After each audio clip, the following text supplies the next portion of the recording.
Umroh bareng ANB, beribadah dengan ilmu. Assalamualaikum warahmatullahi wabarakatuh. Innal hamdalillah nahmaduhu wa nasta'inuhu wa nastaghfiruh wa na'udzu billahi min shururi anfusina wa sayyiati a'malina. May yahdihillahu fala mudilla lahu wa may yudlil fala hadiya lahu. Wa ashhadu an la ilaha illallah wahdahu la syarika lah wa ashhadu anna Muhammadan abduhu wa rasuluh. Ya ayyuhalladzina amanu taqullaha haqqa tuqatih wa la tamutunna illa wa antum muslimun.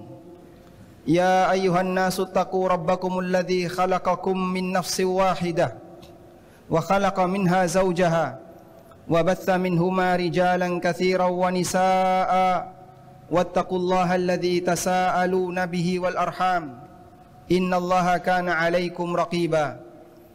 Ya ayyuhalladzina amanu taqullaha wa qulu qawlan sadida yuslih lakum a'malakum wa yaghfir lakum dhunubakum wa may yuti'illaha wa rasulahu faqad faza fawzan 'azima. Amma ba'du fa inna asdaqal hadithi kitabullah wa khairal huda huda nabiyyina Muhammadin sallallahu alaihi wasallam wa syarral umuri muhdatsatuha fa inna kulla muhdatsatin fid dini bid'ah wa kulla bid'atin dalalah wa kulla dalalatin finnar. Wa usalli wa usallim ala nabiyyina Muhammadin wa ala alihi wa sahbihi ajma'in. Hadirin jamaah Jumat yang dimuliakan Allah Subhanahu wa taala. Nabi sallallahu alaihi wasallam menyebutkan dalam hadis yang diriwayatkan oleh Bukhari dan Muslim dari sahabat Abdullah bin Mas'ud radhiyallahu anhu, Rasulullah sallallahu alaihi wasallam bersabda, ada di antara manusia yang dia berusaha untuk memilih sikap yang jujur, lalu Allah Subhanahu wa taala mencatat dirinya menjadi orang yang jujur. Sebaliknya ada di antara manusia yang selalu memilih sikap berbohong, sampai Allah Subhanahu wa taala catat dirinya sebagai pembohong.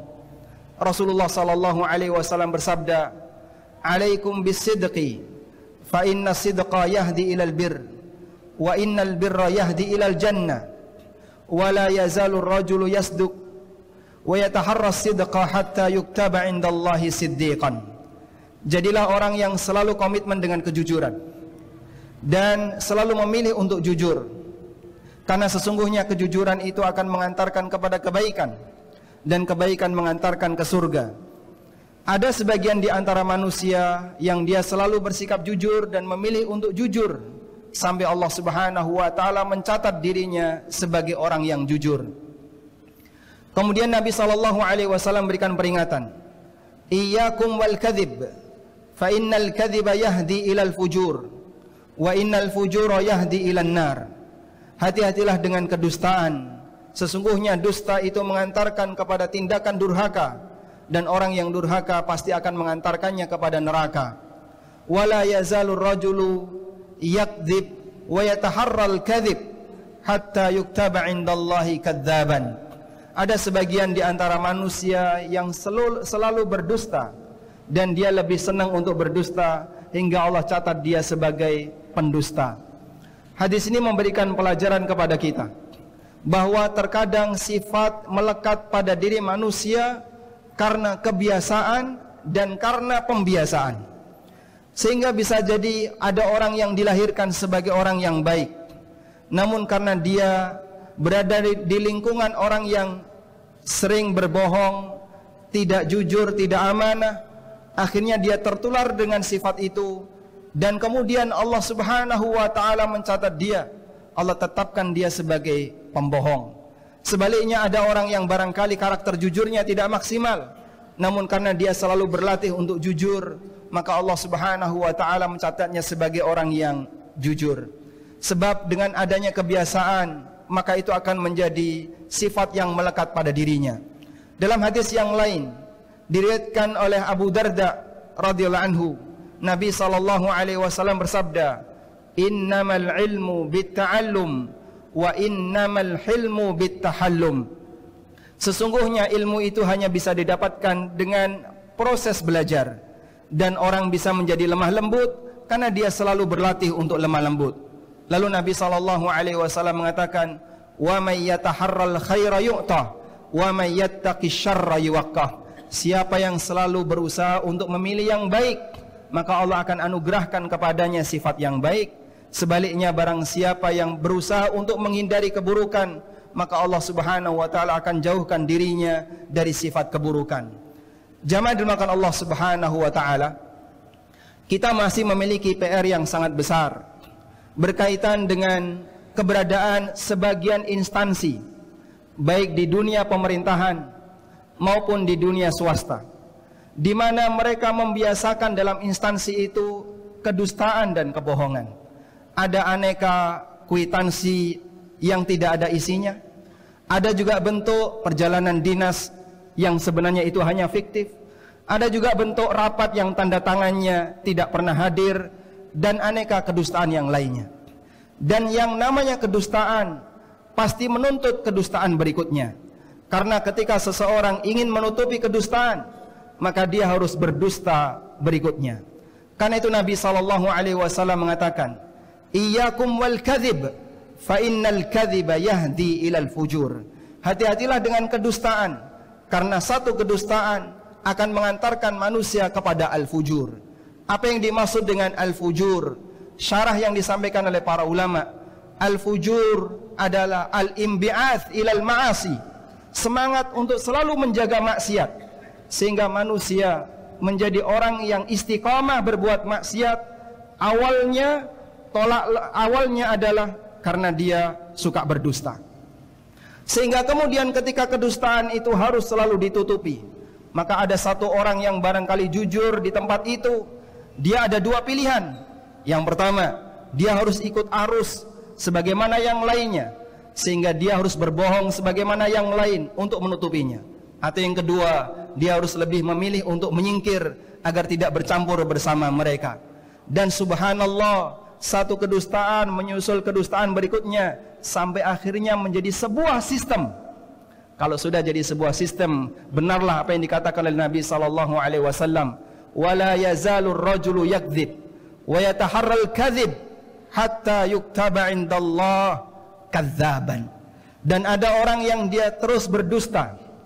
Sistem ini terus berdusta dan lebih memilih untuk dusta, sehingga dari satu generasi ke generasi berikutnya selalu kebiasaan itu isinya berdusta. Junior diajari oleh seniornya untuk berdusta. Akhirnya begitu generasi ganti, ternyata sistem itu tidak hilang. Dusta berlanjut dengan dusta berikutnya. Dalam sebuah lingkaran seperti ini, sampai kapan akan berhenti? Dan sebenarnya banyak di antara mereka yang sudah merasa risih. Namun karena itu sudah menjadi sistem, ditakdirkan oleh Allah, tercatat karena kebiasaannya menjadi sebuah karakter yang melekat pada dirinya.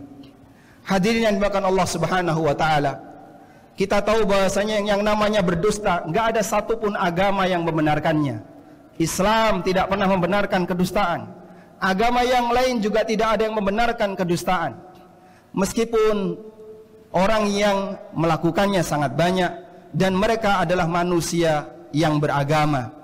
Kenapa demikian? Salah satu di antara penyebabnya adalah kesadaran yang lemah akan dampak buruk dan akibatnya. Karena itu Nabi SAW mengingatkan dalam banyak sekali hadis akan bahaya kedustaan. Dalam sebuah hadis riwayat Bukhari Muslim, Rasulullah SAW mengingatkan, ala unabbi'ukum bi akbaril kabair. Maukah kutunjukkan kepada kalian dosa yang sangat besar?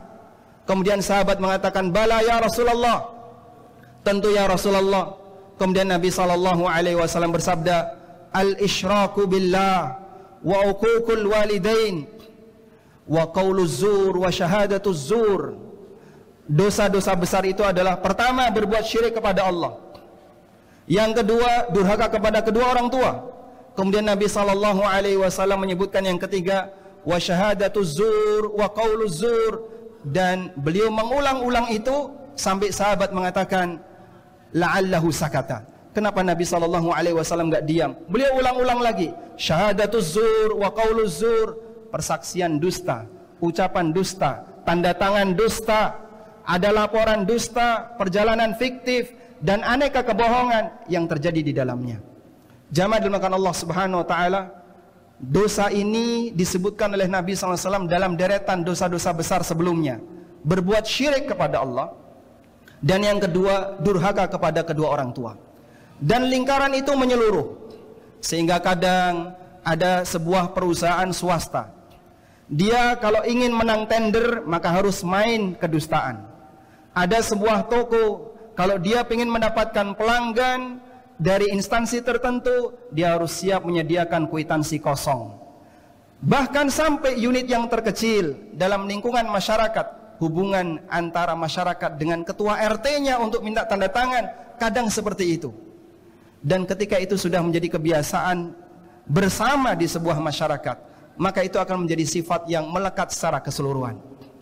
Perubahan dimulai dari kita semuanya. Dan ketika ini dibiarkan terus-menerus, sampai kapan ini akan berhenti? Jamaah dimuliakan Allah Subhanahu wa taala, agama apapun tidak ada yang mengajarkan untuk berdusta. Kita diajarkan untuk bersikap jujur, dan Islam mengajarkan untuk itu.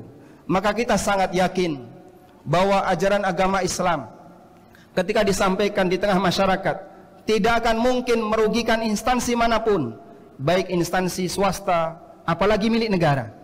Karena Islam mengajarkan kepada penganutnya untuk berbuat baik, dan Islam mengajarkan penganutnya untuk selalu bersikap jujur. Kita memohon kepada Allah, semoga Allah memperbaiki hati seluruh kaum muslimin, dan mereka memiliki rasa takut terhadap akhirat, sehingga dia sadar akan dampak buruk dari setiap kedustaan yang dia lakukan. Sebab hidup tidak sekali, ada kehidupan yang kedua. Di kehidupan yang kedua itu, kata Ali bin Abi Thalib, fi hisabun wala amal, isinya hanya hisab dan tidak ada amal. Demikian sebagai khutbah yang pertama. Aqulu qauli hadza wa astaghfirullah.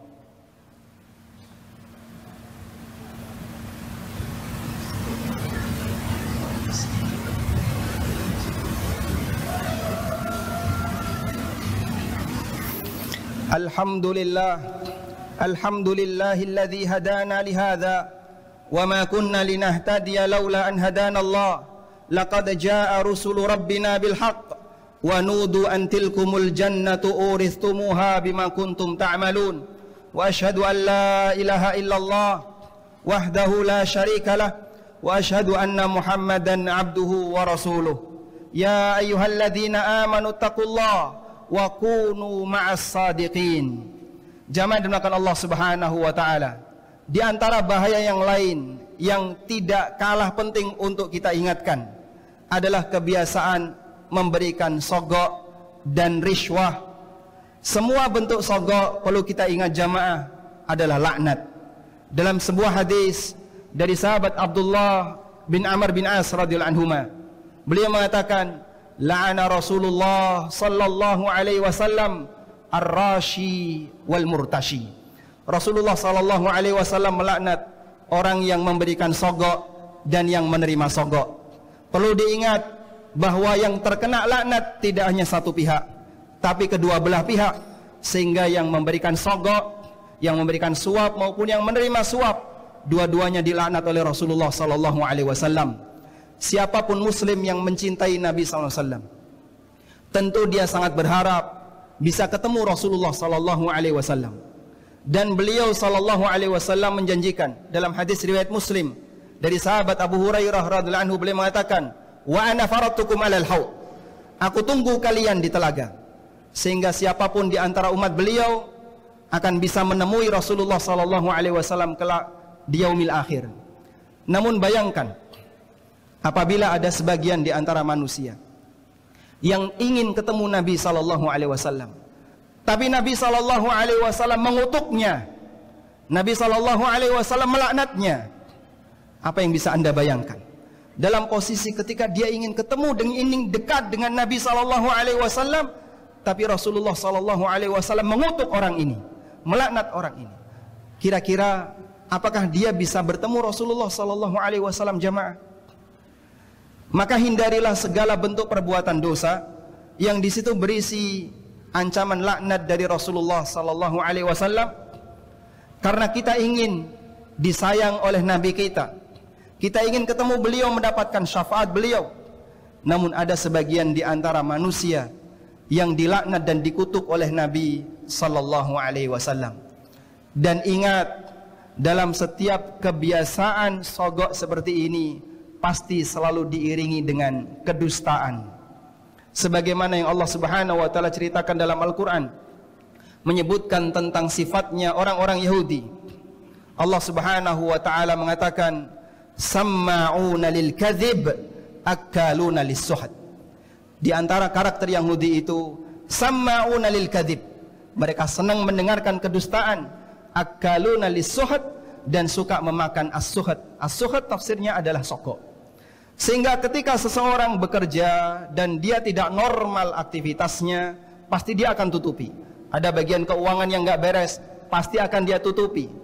Dan dalam posisi ketika dia bayar sogok, pasti akan ada yang ditutupi. Yang namanya sogok beriringan dengan kedustaan. Dan bisa jadi dalam satu kantor semuanya tahu, tapi semuanya diam. Itulah yang disebut dengan samma'una lil kadzib. Mereka senang mendengarkan kedustaan, ngerti dibohongi, dan dia tahu tapi dia diam saja.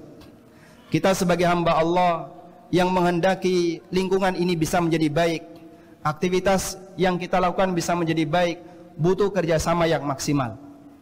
Jika Anda adalah seorang pengusaha yang Anda berinteraksi dengan siapapun, hindari semua potensi kedustaan dan kebohongan.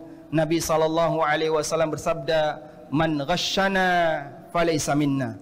Barang siapa yang menipu kaum muslimin, maka dia bukan bagian dari kami. Selanjutnya kita mohon kepada Allah Subhanahu wa taala, semoga Allah Subhanahu wa taala membersihkan semua lingkungan kerja di sekitar kita, baik di instansi swasta, pemerintah maupun instansi dan lembaga yang lainnya, agar bersih dari semua pelanggaran-pelanggaran dan penyakit sosial. Dan Allah Subhanahu wa taala jadikan kaum muslimin sebagai hambanya yang selalu berpegang teguh dengan kejujuran, berusaha untuk menjaga amanah dalam menjalankan tugasnya. Allahumma salli ala Muhammad wa ala ali Muhammad kama sallaita ala Ibrahim wa ala ali Ibrahim innaka Hamidum Majid. Allahumma ighfir lil mu'minina wal mu'minat wal muslimina wal muslimat al ahya'i minhum wal amwat innaka sami'un qaribun mujibud da'awat ya qadiyal hajat. Allahumma aminna fi awtanina wa aslih a'immatana wa wulata umurina wa'inhum ala tanfidhi amanatihim. Allahumma arzuq lahum wuzara as-salihin. Allahumma arzuq lahum bitanat as-salihin. Rabbana atina fid dunya hasanah wa fil akhirati hasanah wa qina adzaban nar. Wa sallallahu ala nabiyyina Muhammadin wa ala alihi wa sahbihi wa sallam. Wa akhiru da'wana anil hamdulillahi rabbil alamin. Wa qumu ila salatikum.